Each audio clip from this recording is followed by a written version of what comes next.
I'm not sure if I'm the suitable person to talk on this, but definitely as students, it's our responsibility um, to go through the policy document, the draft policy document, and basically to understand what it means, what the implications of this policy are for us as a student community, for the future generation of students who are going to come to educational institutions, and for us in our future, because all of us are students and we're working for uh, a more inclusive education, and an education in the country which will reach out, which will have access, which everybody, irrespective of whether they're rich or poor, which community they come from, everybody will have access to, and an education which will empower us, which will basically serve all the purposes that we have, all the expectations that we have from education, from public education and education in the country.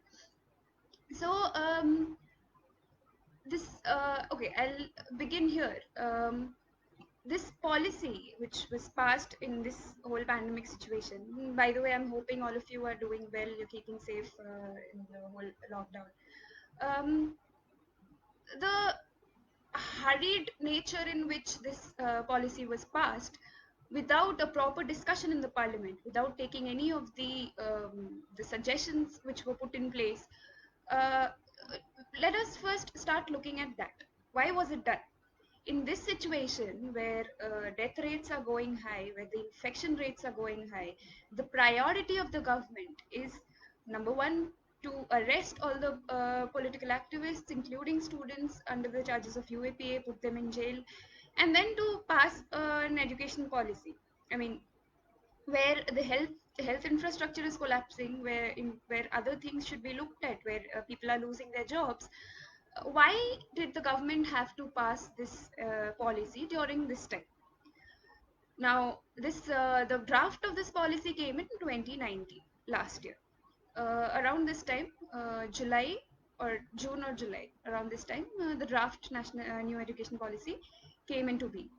And when after reviewing that, a lot of organizations, students, academicians, professors, teachers, they gave a lot of suggestions, and suggestions on the draft were invited. And and Students Federation of India, our organization, also gave suggestions to the MHRD, which had to be taken into consideration. But then none of that was obviously taken into consideration. We've seen how this government has behaved over the past several years. None of those suggestions were taken into consideration, and this policy was passed without a discussion in the parliament. And it was done in a very, in a way, like the government is doing smuggling. Basically, it's trying to pass something in a very secretive, in a very unethical manner. Obviously this was done so that no opposition comes, because during this time of lockdown, not a lot of physical protests are possible, so they thought that they can do this at this time, and hence it was done. uh, let's now, why is this document problematic? Why are we opposing NEP, or why do we have a problem with NEP? Now, I've heard several of my friends, a lot of people on Facebook, on other social media platforms, saying, oh, so SFI will go and resist anything that comes up from the government, because your purpose is to just be against anything at all that this government comes up with, because you're opposed to the government. Now, is that why we are opposing it? Because it's something that is being passed by this government, or are there problems in the document? Now, we will talk about the things that NEP talks about and the things that NEP does not talk about, because there are problems on both these aspects. Now, okay. So, what does NEP talk about? What does this document have in it, or what are the points that it basically it emphasizes on and talks about? Firstly, so it talks about exit points in the course. So now that we have a 3-year graduation course, a 2-year post-graduation course, what it talks about is that at every step of this course, there will be an exit option. That's the word. Now, exit options means, okay, so if after 1 year of pursuing the course, you feel like or you choose to drop out of the course, that you have the option to do that. Now, in a country like ours, where a lot of people uh, hardly have access to education, where you and I mean, when we are enrolled in a course, is it by choice that we decide to go out of the education that we are pursuing? No. Either there is some sort of constraint, like we'll have to find a job to support our family, or because for women, or for a lot of women, because there's pressure of marriage from the family, that we have to drop our courses or leave education midway despite us wanting to pursue higher education. Now what this will do is this will facilitate that process. So what the priority of the government should have been was to ensure that nobody has to drop out, that nobody has to think about supporting their family and hence discontinuing with education. How could that have been done? By increasing fellowships, by giving enough financial support to research scholars, to students, so that they don't have to bear that extra burden of, okay, finding a job immediately and to take care of other responsibilities, to let people study. But instead it's giving you exit points to basically drop out of your courses.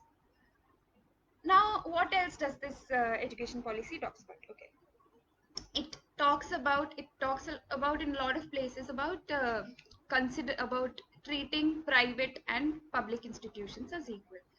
Now, one of the major problems with the education sector in our country is that it has gone through phases of privatization. That is not new, that has been happening since the 1990s.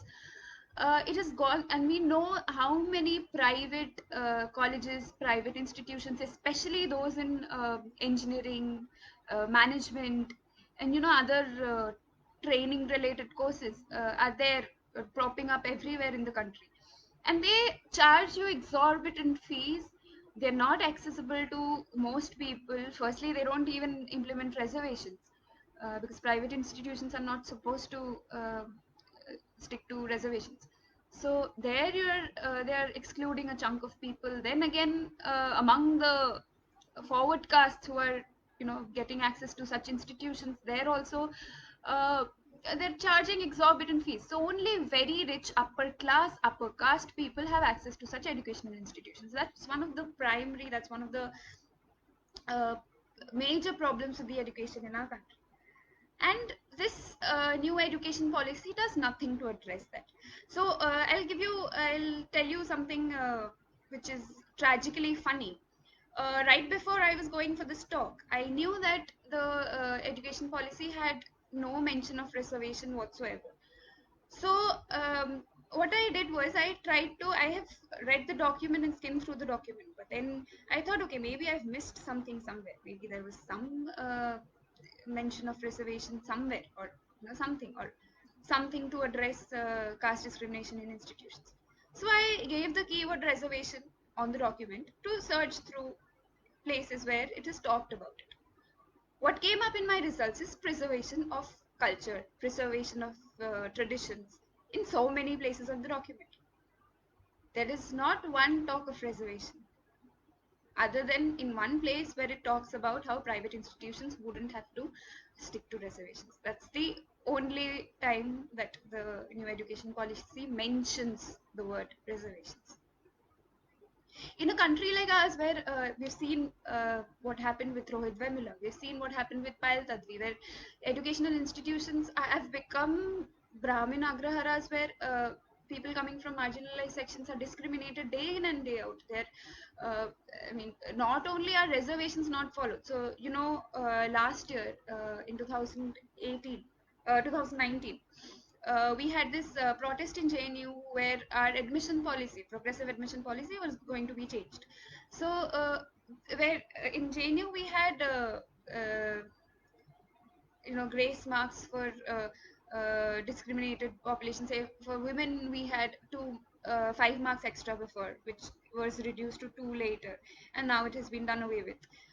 We had extra marks for people coming from regionally backward locations, etc. So all of that was done away with, because JNU as an institution, and many and all other public institutions, have been trying to evade reservations, have been trying to not let marginalized people access educational institutions, and that has manifested in so many cases of harassment on in terms of caste discrimination in educational institutions. We've seen Rohit Vemula had to take his life. Payal Tadvi very recently, medical student, she had to take her life. So this is not a concern, and this has not been addressed in the new education policy. Whereas this is one of the primary. This should have been one of the primary concerns when you're coming out with an education policy at this time in the country. But none of that has been talked about. Now, another thing that they have talked about is financial autonomy. Now, what do you mean by financial autonomy? On one hand, they've talked about forming a board of governors to direct institutions as to how they'll conduct their day-to-day activities, etc., to direct the institutes. And on the other hand, they've talked about financial autonomy. Now, what does it mean? It just means privatization in the garb of fancy language. Now, financial autonomy means you're giving autonomy to the institutions wherein they can decide how to allocate their resources. So today, when we say ask for more funds for a center to the university administration, we ask them to ask for more funds from the UGC, etc. But here, what will happen is UGC will fund them as they were before.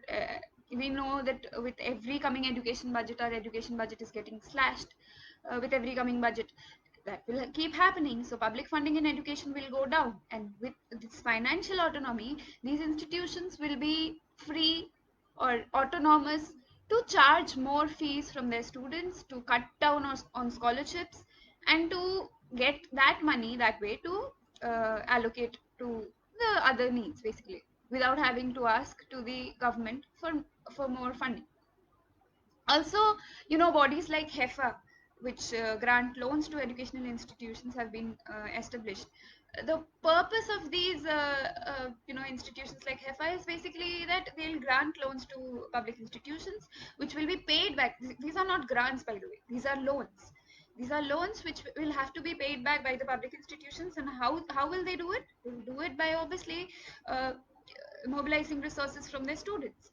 They'll either cut down on teachers' payments, or they'll cut down on student scholarships, and they will get the money from there to pay back these loans. So this loan-based education system, we have seen how that has performed in USA, where all the students who are going to college, who are going to going for higher studies, the primary concern there is how will I pay back the loan that I'll have to take for higher studies. Their scholarships are so limited, and taking loans is such a mainstream thing to do, that it's considered a very common thing. It's considered a very regular thing to take loans for your education, and that is the model that we're following. That is where we are going to lead to, if that comes into place. Now, what else? Okay, then there is the concern of centralization. Now, the document talks about this board of governors that will consist of people from within the university, one third of people from the university, and the rest of the people from the government, etc., to form a board of governors for the institution.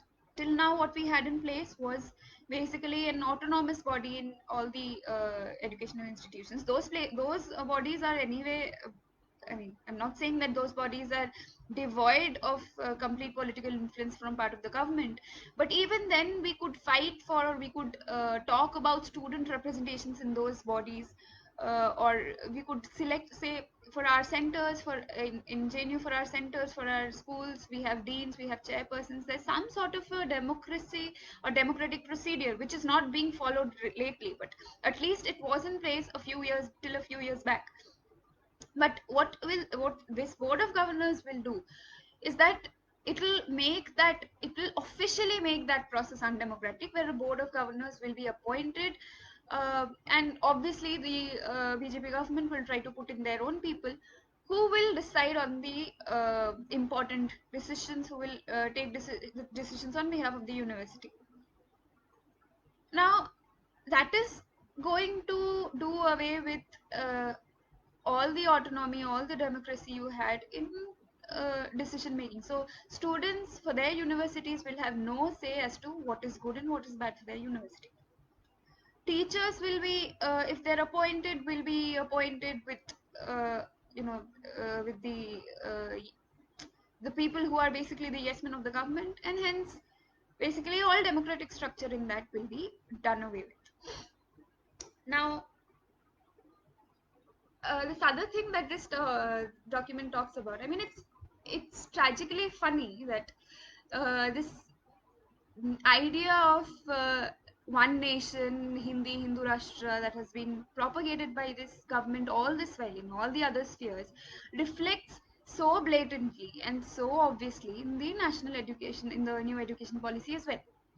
Now it talks about different languages. It talks about a three language based system in education, and very funnily it talks about how Hindi and Sanskrit, I mean there's one whole paragraph on Sanskrit, on why Sanskrit is important and why it should be available as an option for medium of instruction, and for studying the language in so many different levels of education.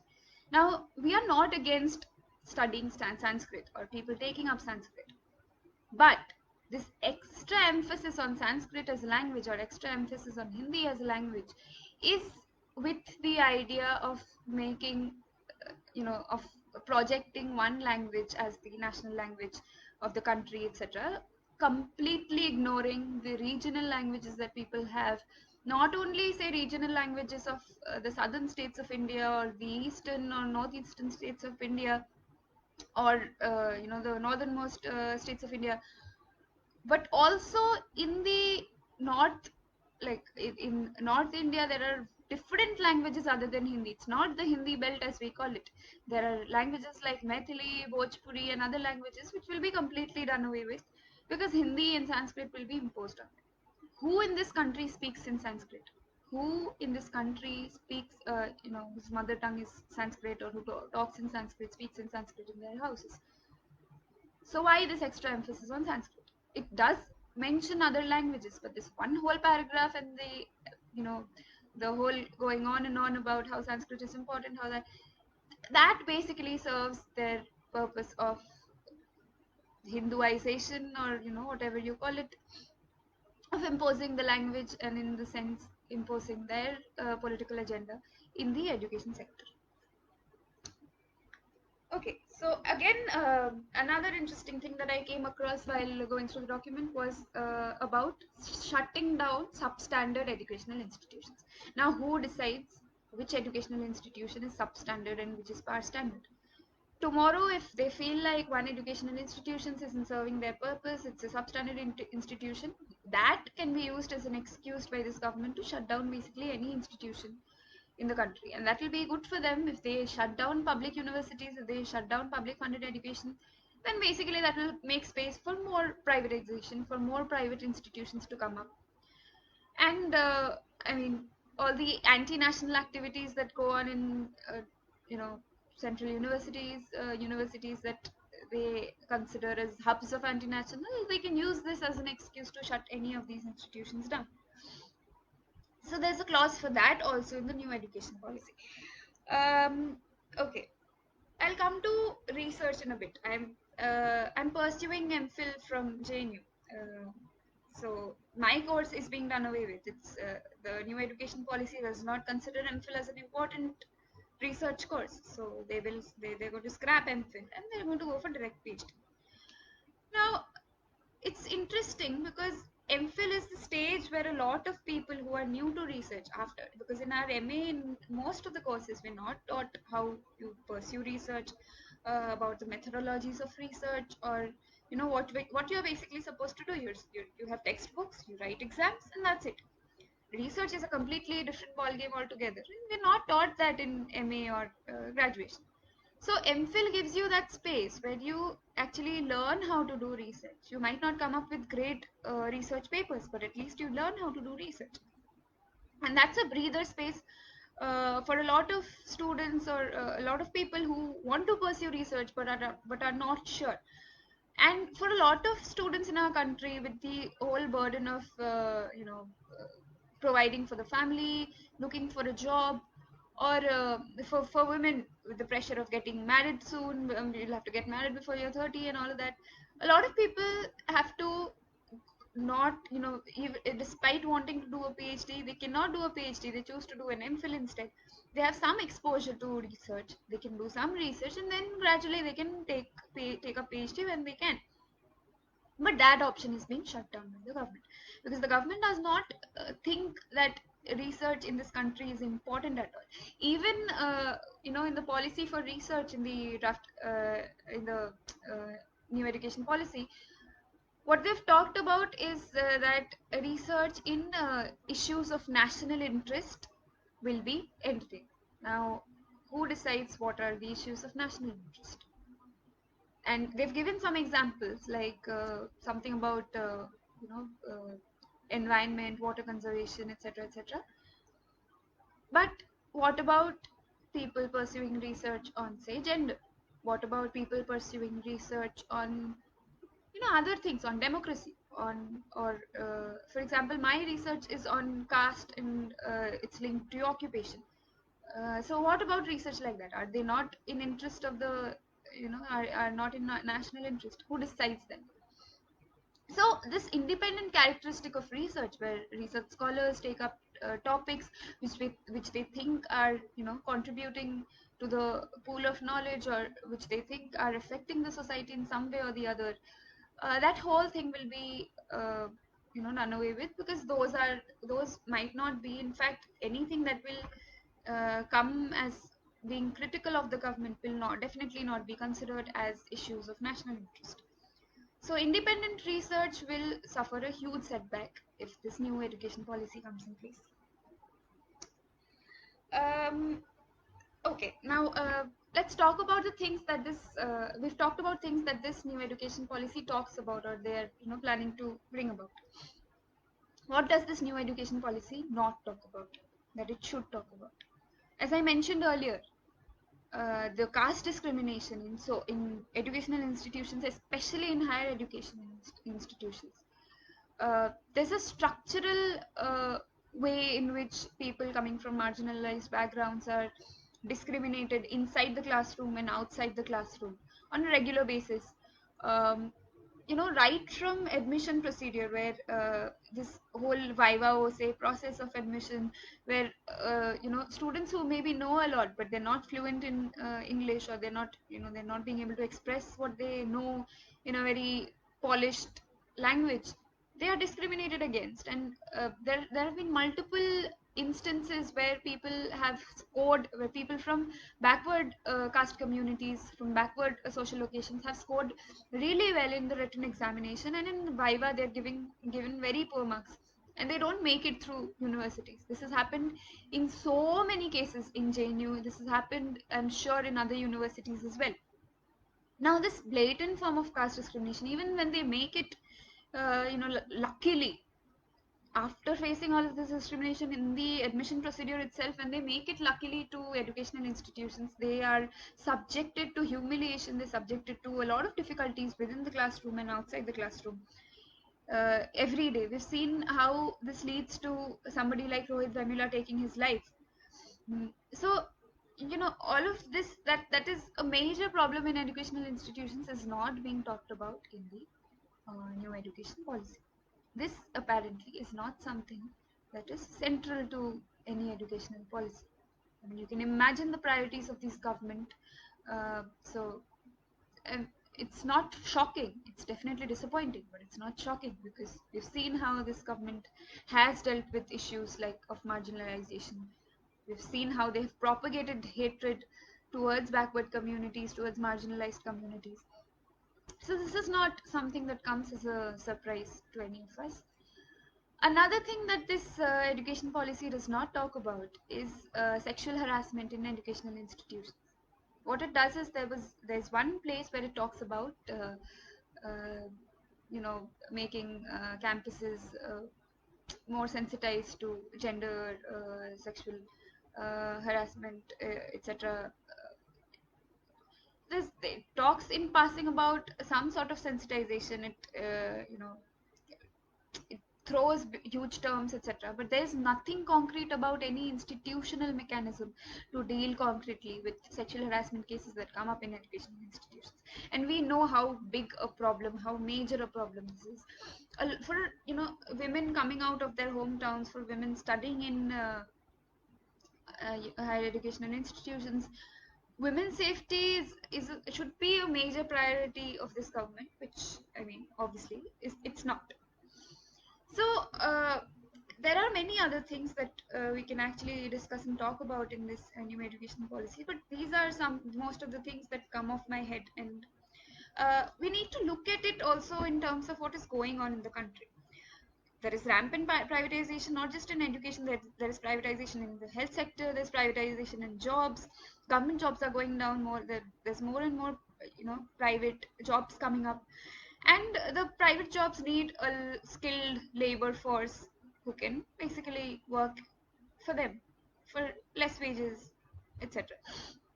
So it makes sense for the government to cater to the needs of these private institutions. And even in education, okay, so uh, when it talks about promoting private institutions, this draft education policy, what it also says is, which is now the education policy, it talks about philanthropic initiatives in education. Now, is it really the case that when private parties, they open educational institutions, do they do it out of philanthropy? Do they do it out of to do some charitable work or something? No, they do it for profit, and that is how capital works, and that is something that the government knows very well. So when it says that commercialization will be resisted but privatization is promoted at the same time, it's ironical. It doesn't make sense at all.